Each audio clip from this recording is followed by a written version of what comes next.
Hello friend, मैं lucky Kumar Elon के class में आपका स्वागत है। आज की वीडियो में आपको हिंदी कविता 5 में भारत माता के बहुत ही महत्वपूर्ण ऑब्जेक्टिव क्वेश्चन बताने जा रहे हैं, जो कि मैट्रिक परीक्षा में बार पूछे जाते हैं। तो दोस्तों, एक भी क्वेश्चन को स्किप नहीं करना है, वीडियो को शुरू से अंत तक देखना है। वीडियो को लाइक सब्सक्राइब जरूर करें और बेल आइकन दबाना ना भूलें। तो चलिए स्टार्ट करते हैं आज का पहला क्वेश्चन। क्वेश्चन नंबर 1, भारत माता से कविता के कवि कौन है? ये भी काफी महत्वपूर्ण क्वेश्चन है। यहाँ बताना भारत माता से कविता के कवि कौन है। ऑप्शन है सुमित्रा नारायण पंत, बी जयशंकर प्रसाद, सी प्रेमगन, डी घनानंद। तो भारत माता से कविता के कवि कौन है? तो सुमित्रा नारायण पंत है। यहाँ पर राइट ऑप्शन ए। इसे याद रखना होगा। चलिए अगला क्वेश्चन देखते हैं।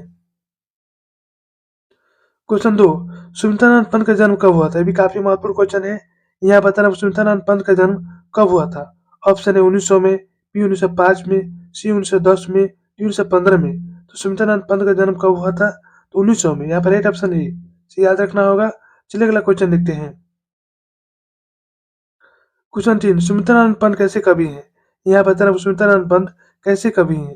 ऑप्शन है छायावादी, बी हलावादी, सी क्षणवादी, डी रीतिवादी। तो सुमित्रा नारायण पंत कैसे कवि हैं? तो छायावादी कवि हैं। यहाँ पर राइट ऑप्शन ए। चलिए अगला क्वेश्चन देखते हैं।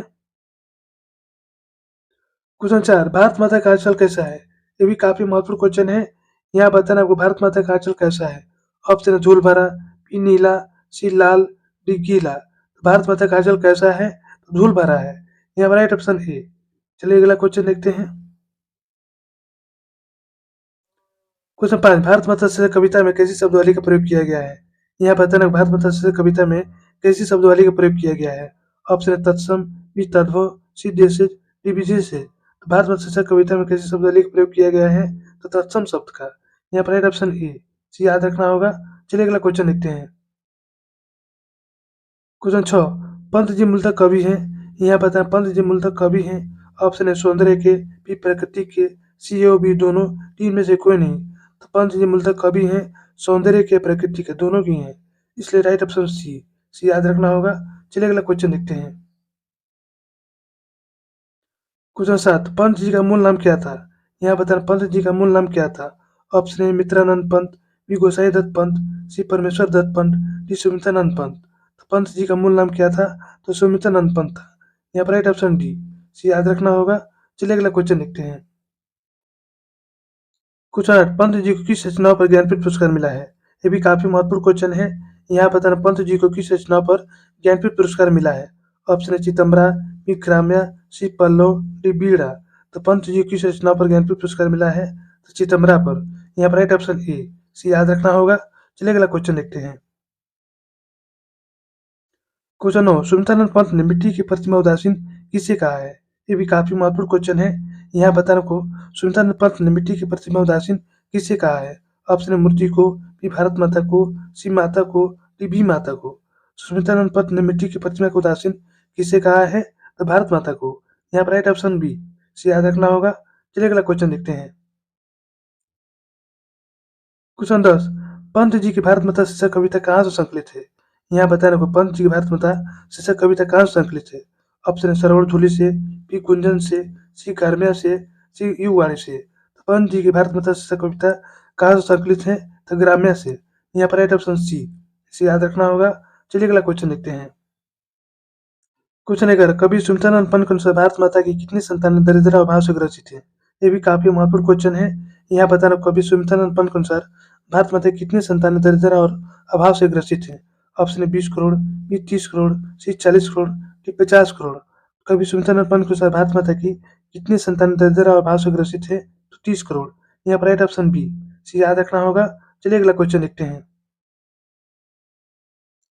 क्वेश्चन 12, कवि सुल्तान पंत के अनुसार गंगा जमुना में क्या प्रवाहित हो रहा है? यहाँ बताना आपको कवि सुल्तान पंत के अनुसार गंगा जमुना में क्या प्रवाहित हो रहा है। ऑप्शन ए उत्तम निर्मल जल, बी भारत माता की आंसू, सी प्रदूषित जल, डी मीठा जल। कवि सुल्तान पंत के अनुसार गंगा जमुना में क्या प्रवाहित हो रहा है? तो भारत माता की आंसू। यहाँ पर राइट ऑप्शन बी। सी याद रखना होगा। चलिए अगला क्वेश्चन देखते हैं। क्वेश्चन 13, कवि सुल्तान पंत के अनुसार भारत माता किसकी मूर्ति है? यहाँ बताना आपको कवि सुल्तान पंत के अनुसार भारत माता किसकी मूर्ति है। ऑप्शन है प्यार और उदारता की, बी दिव्य प्रतिमा की, सी उदास माटी की, डी सुख और समृद्धि की। तो कवि सुल्तान पंत के अनुसार भारत माता किसकी मूर्ति है? उदास माटी की है। यहाँ पर राइट ऑप्शन सी। चलिए अगला क्वेश्चन देखते हैं। क्वेश्चन 14, कवि सुल्तान अनुसार भारत माता कहाँ निवास करती है? ये भी काफी महत्वपूर्ण क्वेश्चन है। यहाँ बताना कवि सुल्तान के अनुसार भारत माता कहाँ निवास करती है? ऑप्शन ए गाँव में, बी भारत के कण कण में, सी प्रत्येक भारतीयों के दिलों में, डी भारतीय सैनिकों के दिलों में। तो कवि सुल्तान के अनुसार भारत माता कहाँ निवास करती है? तो गाँव में निवास करती है। यहाँ पर राइट ऑप्शन ए सी याद रखना होगा। चलिए अगला क्वेश्चन देखते हैं। क्वेश्चन 15, इनमें कौन सी कृति पंत की नहीं है? यहाँ बताना आपको इनमें से कौन सी कृति पंत की नहीं है। ऑप्शन ए अनामिका, बी बीड़ा, सी युगाट, डी गुंजन। इनमें कौन सी कृति पंत की नहीं है? तो अनामिका। यहाँ पर राइट ऑप्शन ए सी याद रखना होगा। चलिए अगला क्वेश्चन देखते हैं। क्वेश्चन 16, सुमतानंद पंत किस युग के कवि हैं? यहाँ बताना आपको सुमतानंद पंत किस युग के कवि है। ऑप्शन ए प्रगतिवादी युग, बी छायावादी युग, सी प्रयोगवाद युग, सी द्विवेदी युग। सुमित्रानंद पंत किस युग के कवि हैं? तो छायावादी युग के कवि हैं। यहाँ पर राइट ऑप्शन बी सी याद रखना होगा। चलिए अगला क्वेश्चन देखते हैं। क्वेश्चन 17, कवि पंत के अनुसार भारत माता क्या है? यहाँ बताना आपको कवि पंत के अनुसार भारत माता क्या है। ऑप्शन नगरवासिनी, बी ग्रामवासिनी, सी प्रवासिनी, तीन में से कोई नहीं। कवि पंत के अनुसार भारत माता क्या है? तो ग्रामवासिनी है। यहाँ पर राइट ऑप्शन बी सी याद रखना होगा। चलिए अगला क्वेश्चन देखते हैं। क्वेश्चन 18, पंत जी के अनुसार भारत माता है। यहाँ बताना पंत जी के अनुसार भारत माता क्या है। ऑप्शन ए वो अपने घर में प्रवासिनी, बी मिट्टी की मूर्त मुदासिनी, सी ज्ञान मूठ गीता की प्रकाशनी, इनमें से सभी। तो पंत जी के अनुसार भारत माता क्या है?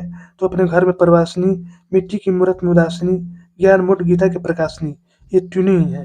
राइट ऑप्शन डी सी याद रखना होगा। चलिए अगला क्वेश्चन देखते हैं। क्वेश्चन 19, सुमित्रानंद पंत की मृत्यु कब हुई थी? ये भी काफी महत्वपूर्ण क्वेश्चन है। यहाँ बताना सुमित्रानंद पंत की मृत्यु कब हुई थी। ऑप्शन 1975 में, बी 1977 में, सी 1989 में, डी 1990 में। सुमित्रानंद पंत की मृत्यु कब हुई थी? तो 1977 में। यहाँ पर राइट ऑप्शन बी सी याद रखना होगा। चलिए अगला क्वेश्चन देखते हैं। क्वेश्चन 20, सुमित्रानंद पंत के पिता का नाम क्या था? यहाँ बताना सुमित्रानंद पंत के पिता का नाम क्या था। ऑप्शन रवि सिंह पंत, बी कुलचंद पंत, सी गंगादत्त पंत, डी केसी पंत। सुमित्रानंद पंत के पिता का नाम क्या था? तो गंगादत्त पंत। यहाँ पर राइट ऑप्शन सी सी याद रखना होगा। चलिए अगला क्वेश्चन देखते हैं। क्वेश्चन देखिए, सुमित्रानंद पंत की माता कौन थी? यहाँ बताना सुमित्रानंद पंत की माता कौन थी। ऑप्शन सरस्वती देवी, बी मानरूप देवी, सी त्रिपुरा देवी, डी बेंती देवी। सुमित्रानंद पंत की माता कौन थी? तो सरस्वती देवी। यहाँ पर राइट ऑप्शन ए सी याद रखना होगा। चलिए अगला क्वेश्चन देखते हैं। क्वेश्चन 22, भारत माता कविता में भारत का कैसा चित्र प्रस्तुत किया गया है? यहाँ बताना भारत माता कविता में भारत का कैसा चित्र प्रस्तुत किया गया है।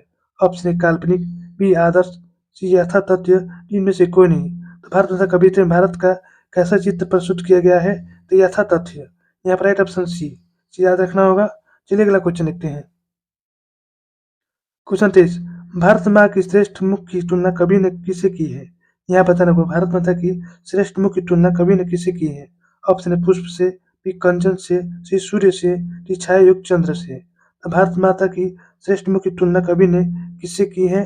तो छाया युक्त चंद्र से। यहाँ पर राइट ऑप्शन डी सी याद रखना होगा। चलिए अगला क्वेश्चन देखते हैं।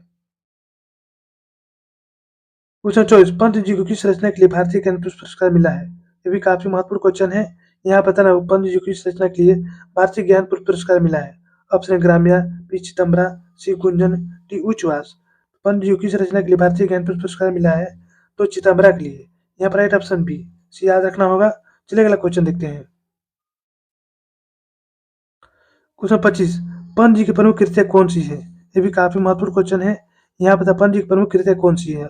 ऑप्शन ग्राम्या, बी चिदम्बरा, सी उच्छ्वास, इनमें सभी। तो पंत जी की प्रमुख कृतियाँ कौन सी है? तो ग्राम्या, चिदम्बरा, उच्छ्वास, ये तीनों ही है। राइट ऑप्शन डी सी याद रखना होगा। तो दोस्तों यहीं पर हमारा वीडियो समाप्त रहा। यदि हमारा वीडियो आपको अच्छी लगे तो लाइक सब्सक्राइब जरूर करें और बेल आइकन जरूर जरूर दबाएं, जिससे नए वीडियो को नोटिफिकेशन आपको मिलता रहे।